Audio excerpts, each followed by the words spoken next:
What's up, friends? This is Manni, and we have yet another list of changes coming to the PTU in Star Citizen, with some ships receiving a huge amount of updates, whereas others are getting a couple of nerfs.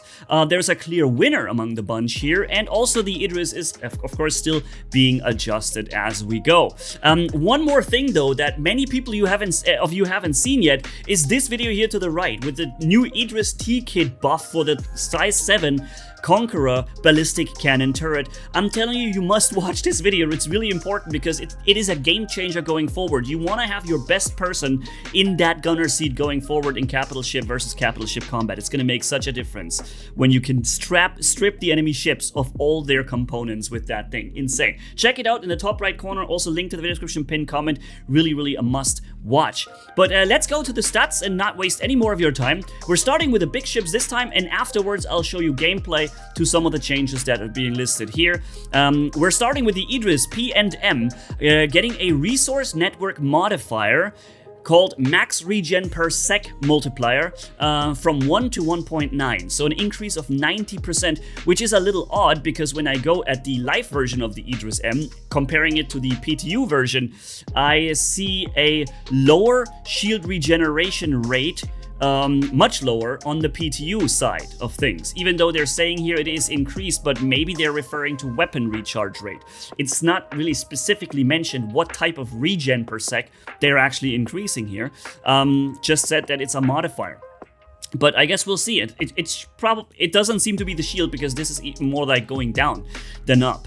Then we have the A2 Hercules here getting an armor damage multiplier, or a physical armor reduction, reduced from 1 to 0.5. So basically losing 50% of its armor damage reduction on its armor.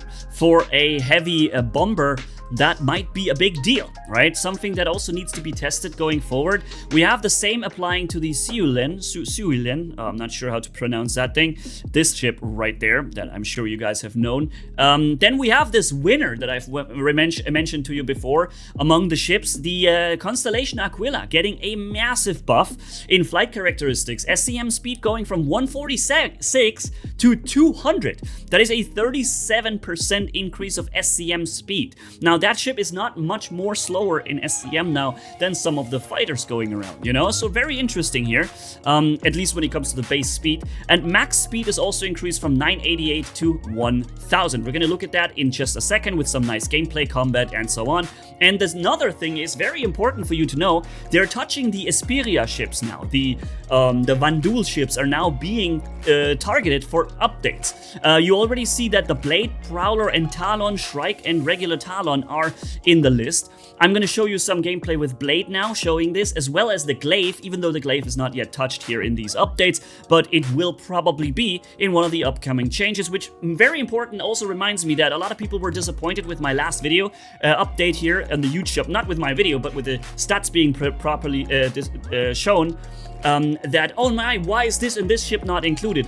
It's because they're working on this, and they're including more and more of those ships now going forward. So what's not yet included in the last summer huge ship overhaul that I've introduced to you a few days ago, that will probably come in the next couple of days or weeks, okay? So don't worry, if your ships aren't among the list yet of getting a better ammo load multiplier and so on, I think that's still coming. So the Blade will get an 18% pitch reduce from 55 to 65. Hold on, this is actually a buff. Sorry. The first one is a buff. You get an increased pitch a rate of 18% from 55 to 65, but the yaw is getting reduced from 65 to 55. So there is a buff and a nerf at the same time. Sorry for this being red. One of them should be green. Then we have the Prowler again, which was already buffed in the previous one, and you see there's a bunch of things getting hull structure increased hit points. I'm not going through all of that. It's 40%, 86% from Humorous left. We have the ride ulna, right, whatever that is, and we get a fuel consumption increase or a quantum fuel capacity increase from 1.8 to 2 million. So the ship's going to be able to travel further. And other than that, there's a bunch of really high amount of HP changes. For instance, humorous left 3,500 to 6,500, right? Massive change. So they're still working on the Prowler, making this a better ship. Super expensive ship. It should be good in some way, I'm assuming, but yeah, so far the dropships don't really have much reason or much place in the game. Let's see if that changes sometime soon. We'll see.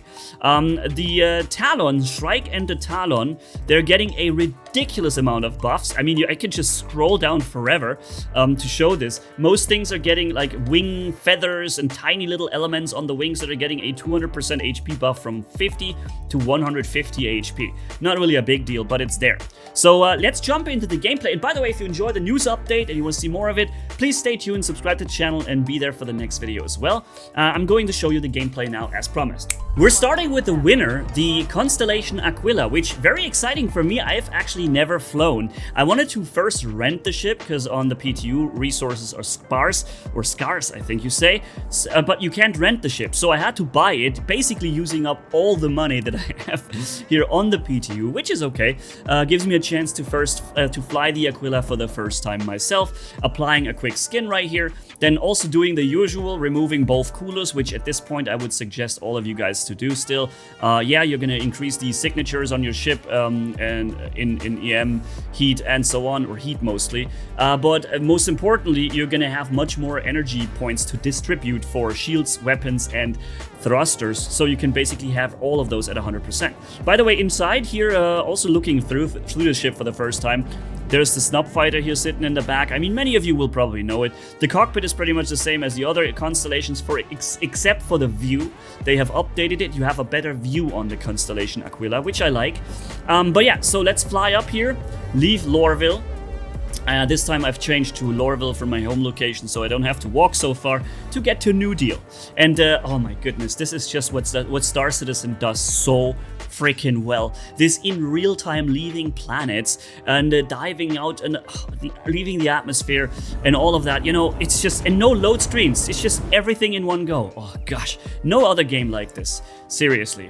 But yeah, let's go into some combat. The number 6 of the flight school, which already includes a bit of a larger ships. You see, we're accelerating here now. As I said, 1,000 meters per second is the quantum or the flight in the nav mode, the maximum flight meters per second speed. 1,000, no longer 850 or whatever it was before. So that has already been changed here on the PTU, as you can see. And if we're in SCM mode, so combat mode, we have 199 or 200 meters per second. Also here from what it was 160 or whatever to 200. So that is a massive speed increase for the Constellation Aquilla. The Aquilla is an exploration ship. So I guess it is supposed to be maybe the fastest one of the ships in flight speed and also in distance. You can travel with the Hemera drive, I think 500 gigameters with it. It's insane how far you can get with it.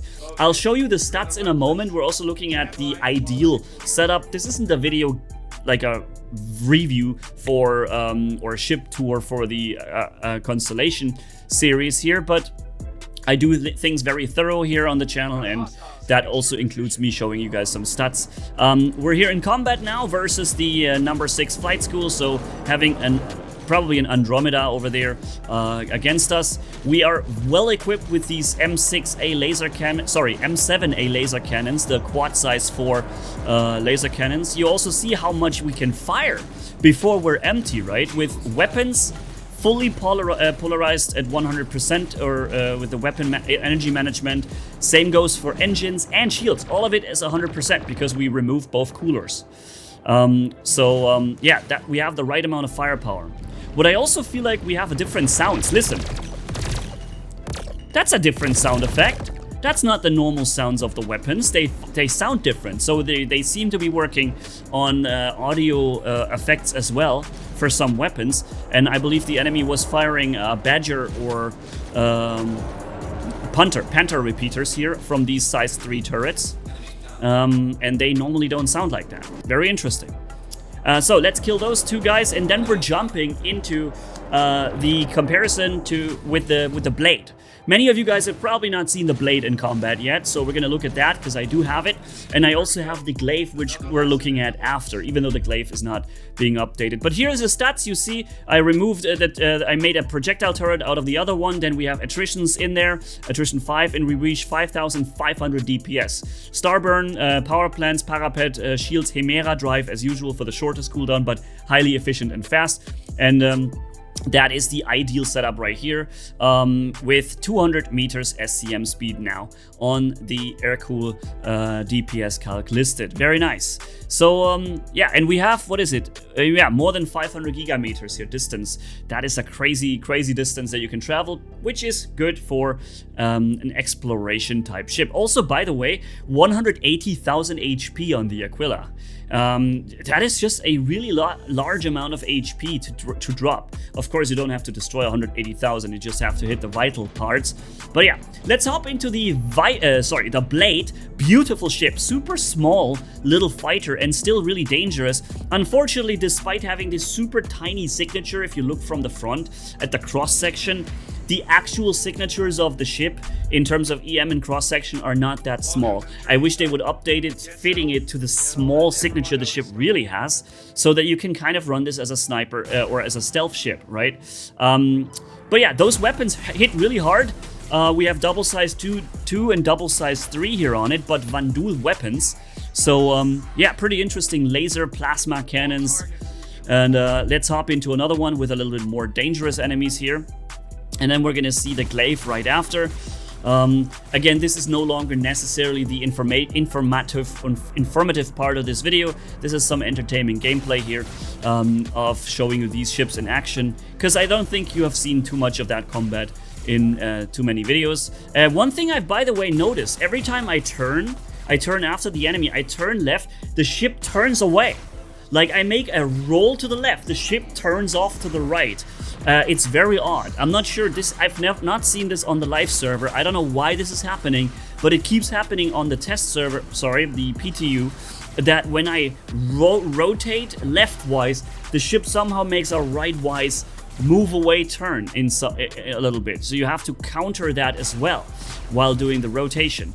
It's odd because I'm not used to that. Maybe something with flight characteristics they're working on the PTU as well. If you have any further information, let me know, please. And also, remember that the pinned comment on all of my videos, I use the pinned comment to update a video. So whenever information I said becomes outdated, or there is more information for you to know that is important for you to know, check out the pinned comment, it's going to be in there. And for those who are always wondering and asking, Manni, how do you make the pip so large? Here, advanced key bindings, vehicle weapons, and down there, gunnery UI magnification toggle. Bind that to a button, same as toggle lead and lag pip. Those two buttons you need to have binded, so you can switch from leg to lead pip. Very important switch to leg pip when you're fighting larger ships. And also to increase the size of your pip. It's very useful because sometimes it's hard to spot when there's a planet in the background and so on. And yeah, so now we're in the wonderful, beautiful glaive. It is a huge ship. You need to have a medium hangar providing you with this ship, and it has double size 1 and double size 5, I think. Or is it size 2 and size 5? I think this one is a small double size 1s, firing fast. They're basically meant to drop the shields or keep the shields from regenerating, while the double size 5s just slam the damage. They really punch hard, man. You saw that freelancer right there? Once we had the shield drops, one more shot and the freelancer was destroyed immediately. Here, one good hit after the shield is dropped on the Saber, Firebird, pop, there it goes, right? Those size 5s, they freaking slap. That's unreal. And they don't even sound this powerful, but they are. And when they hit, there's nothing growing there anymore. Bam, one more shot and that's gonna be it. Maybe one more? There we go. Crazy. But this is a huge ship. The glaive is way too big for what it offers. I feel like it's very easy to hit too. But yeah, so we're nearing the end of this video. I hope you had a good time. Remember to watch this video with the Conqueror 7 ballistic cannon turret, where I've shown you how many shots are necessary to take off Polaris engines through the shields. How many shots do you need to drop the turrets, to destroy turrets through the Polaris shield by just shooting the turrets with the ballistic cannon. It is insane. This is going to be a massive game changer for all capital ship combat, so very important for you to have a look at that. Okay, I link it to the video description and pinned comment for you, and also it was in the top right. All right, so thank you for watching. Catch you in the next video, and have a good day, my friends. Manni signing off. Bye bye.